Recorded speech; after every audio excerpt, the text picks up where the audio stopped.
தேனியில் உள்ள தனியார் திருமண மண்டபத்தில் தமிழ்நாடு அனைத்து வகை கூட்டுறவு வீட்டு வசதி சங்கங்களில் பணியாளர்களின் யூனியன் சார்பில் 2வது பேரவைக் கூட்டம் தலைவர் செல்வராஜ் தலைமையில் நடைபெற்றது. இந்த கூட்டத்திற்கு பொதுச் செயலாளர் சக்திவேல் கனகரத்தினம், பொருளாளர் நாகராஜ், துணைத் தலைவர் ராதாகிருஷ்ணன் ஆகியோர் முன்னிலை வகிக்க, இந்த 2வது பேரவைக் கூட்டத்தில் சம்பளம் எடுத்ததற்காக பணியாளர்களின் சொத்துக்களை கையகப்படுத்தியதை அரசு விடுவிக்க வேண்டும் என்றும், கலைக்கப்பட்ட சங்க பணியாளர்களுக்கு நிலுவை சம்பளம் மற்றும் உரிய நிவாரணம், மாற்றுப்பணி இடம் ஆகியவை வழங்க வேண்டும் என்றும்,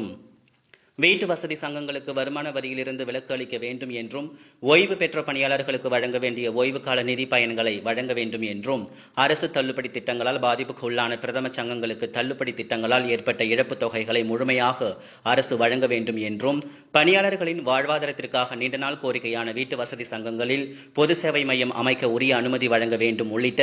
9 தீர்மானங்கள் நிறைவேற்றப்பட்டன. இந்த கூட்டத்தில் இணைச் செயலாளர் வெங்கட்ராமன், கோபிநாத் உள்ளிட்ட மண்டல மாவட்ட பொறுப்பாளர்கள் சுமார் 200க்கும் மேற்பட்டோர் கலந்து கொண்டனர்.